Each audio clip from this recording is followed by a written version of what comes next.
안녕하세요. 차쌤의 통하는 오웨이의 차쌤입니다. 오늘은 지난번에 하셨던 주문 검색 페이지를 어떻게 하면 좀 업그레이드 할 수 있는지에 대한 이야기를 중점적으로 나눠보도록 하겠습니다.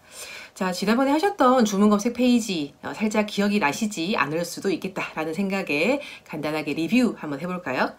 자, 화면을 보시게 되면 이렇게 고객명을 입력을 할 수 있고, 그 다음에 최소라 이렇게 직원을 선택할 수 있고, 전체 직원인지 아닌지, 국제, 대륙, 한일 이런 것들을 선택할 수 있고, 검색 해제할 수 있고, 검색할 수 있는 이런 회색 부분을 우리가 지난번에 중점적으로 만들었고요.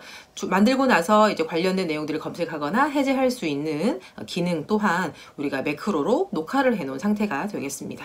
자, 그럼 검색을 한번 해볼게요. 여기 고객명에는 백화점이라는 글자를 적으시면서 생각하셔야 되는 거는 백화점이라는 글자를 적어도 앞에 뒤에 별표가 붙어서 백화점을 포함하는 문자열이 될 수 있도록 우리가 설정했던 게 기억이 나시죠? 그죠? 그래서 백화점 앞에 뒤에 별표를 붙인다라는 것이 백화점이라는 글자를 포함하는 문자열로 만드는 조건이 되는 것이고, 앞에 뒤에 별표를 붙일 때 썼던 특수 기호 기억 나시나요?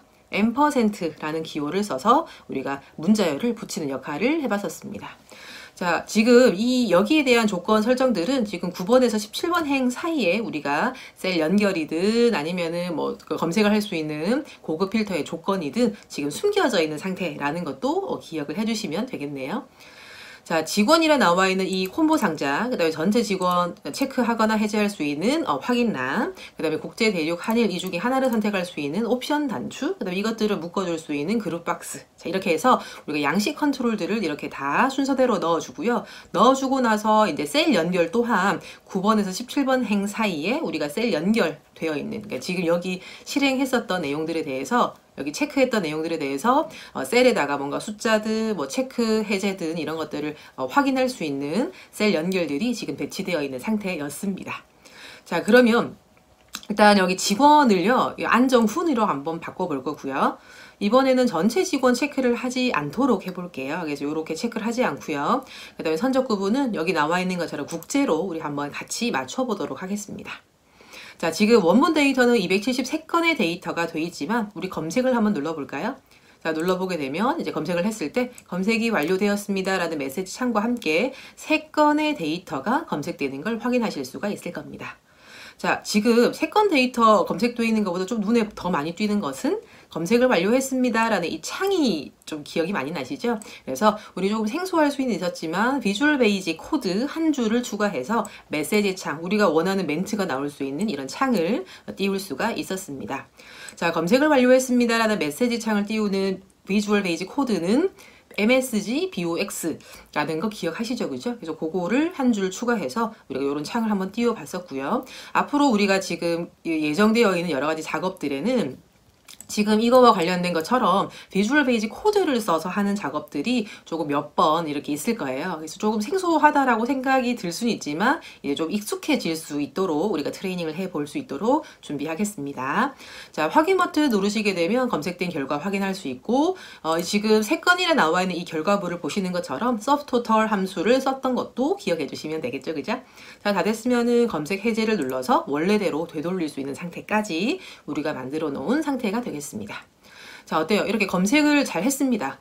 자, 검색을 잘 했는데 지금 이렇게 사용자에게 오픈을 하게 되면 여기 지금 9번에서 17번 행을 숨긴 의미가 없게 되는 거죠. 무슨 의미냐면 지금 일반 사용자가 요거를 그대로 받아서 데이터를 입력해야 되는데 입력할 때 스크롤을 이렇게 해가지고 데이터를 입력을 해요.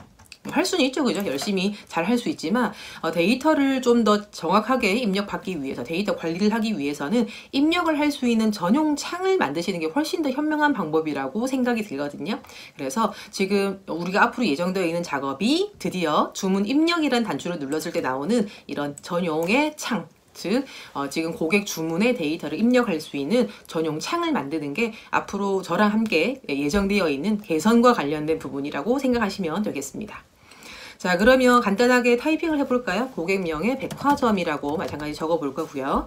직원명은 여기에 이제 이렇게 입력을 할 수 있는데 아무 사람이나 선택해 볼게요. 저도 육아을 선택을 해볼 거고, 수주일은 몇 년도 몇 월 며칠인지 지금 우리가 엑셀에서 그 입력 받는 것처럼, 그죠?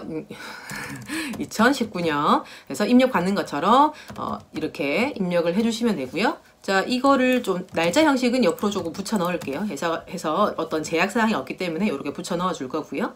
선적 구분 또한 아무거나 한번 맞춰 볼 거고, 운임료 마찬가지 5만 원 이렇게 한번 질러 보겠습니다. 자, 수화인 주소는요, 부산 진구의 가야대로라고 해서 여기까지 간단하게 약식의 주소를 한번 적어 볼 거고, 입력 단추를 누르게 되면 어떻게 될까요? 입력 단추를 누르면 이렇게 마지막 줄에 292번째 줄에 274 해가지고 금방 우리가 입력했던 데이터들이 입력되어 있는 걸 확인하실 수가 있죠. 그래서 입력이 됐는데 여기 보게 되면 창이 하나 떴네요. 입력이 완료되었습니다 라는 메시지 창도 떴고, 확인 버튼 누르게 되면 데이터가 초기화되면서 여기 나와 있는 내용들의 셀 서식이 위에 나와 있는 것과 똑같은 형식으로 바뀐다는 것도 보실 수가 있을 겁니다. 자, 이런 것도 우리가 이제 앞으로 예정되어 있는 작업이라고 보시면 되고요. 자, 종료 버튼 한번 눌러볼까요? 누르게 되면 여러분들이 예상했던 것처럼 이 창이 닫아지게 되겠습니다. 자, 그러면 이렇게 우리가 주문 입력을 할 수 있는 전용 창을 이제 앞으로 우리가 중점적으로 만들어 볼 건데요. 전용 창만 만들면 되는 것이 아니라 기존의 데이터에 대한 업데이트 이런 내용들도 좀 추가가 돼야 되거든요. 세세한 내용들을 한번 간단하게 소개를 드려 보겠습니다. 자, 앞으로 우리가 예정되어 있는 이 창을 만들거나 창에 대한 기능을 부여하거나 또 업데이트하는 것과 관련돼서는 세 가지 파트로 조금 나눠서 작업을 해볼 겁니다. 첫 번째는 뭐냐면 지금 보시는 것과 같은 고객 주문 입력이라는 창을 우리가 직접 만들어 보도록 하겠습니다. 첫 시간에는 고객 주문 입력이라는 이 창 자체 사용자 지정 폼이라 하는데 요거를 같이 한번 만들어 본다, 즉 디자인해 보는 작업이 첫 번째 내용이 되겠습니다. 두 번째는요, 이렇게 디자인한 창, 그냥 디자인만 하면 아무 기능을 수행하지 않거든요. 그래서 여기 나와 있는 이 창에 입력을 누르게 되면 이렇게 입력되어 있는 내용들을 가지고 입력을 이 시트에 받아올 수 있도록 할 것이고요. 그 다음에 이렇게 뭐 메시지 창이라든지 서식 복사되는 것도 우리가 추가를 해볼 거고, 종료 단추를 누르게 되면 이렇게 창을 닫을 수 있도록 하는 이 기능 또한 우리가 부여해보는 게 두 번째 내용이라고 생각하시면 되겠습니다. 자, 마지막 세 번째는 우리가 매크로를 열심히 만들어서 검색과 검색 해제라는 기능을 이렇게 부여를 했는데요. 생각을 더듬어 보면 검색과 검색 해제는 지금 기존에 있던 이 고정적인 범위, 즉 273건의 데이터에 대해서만 검색을 하거나 해제할 수 있도록 매크로 녹화가 되어 있거나 기록이 되어 있는 상태거든요. 그러면 우리가 아까 전용의 창을 만든 의미가 없게 되죠. 이 창을 이용해 가지고 데이터를 한 건, 두 건, 100건, 이렇게 200건 이렇게 입력을 하게 되면 입력된 데이터가 검색이 되거나 검색 해제되는 거에 포함되지 않는 상태가 되니까 의미가 없어지게 되는 겁니다. 그래서 우리가 추가적으로 이 마지막 세 번째 파트에서 하셔야 될 내용은 우리가 새롭게 입력했던 내용들이 검색과 검색 해제하는데 반영될 수 있도록 범위를 수정하는 작업이 조금 들어가야 되겠죠. 그래서 그런 부분들을 우리가 세 번째 파트로 해보도록 하겠습니다. 자, 지금 앞으로 예정되어 있는 이 폼은 조금 관심을 가져주시면 좋겠는 게 커멀 1급 있죠? 그래서 커멀 1급을 준비하시는 분들은 이 관련된 유사한 문제들이 출제가 되고 있습니다. 그래서 이런 것들을 조금 쉽게 접할 수 있고, 쉽게 접할 수 있지 않기 때문에 미리미리 이렇게 조금 간단한 프로젝트 형태로 접해 두시면은 공부하시는데 또 업무에 활용하시는데 도움이 많이 될 거라고 생각합니다. 자, 그러면 우리가 이어서 디자인하는 거 같이 해보도록 하시죠.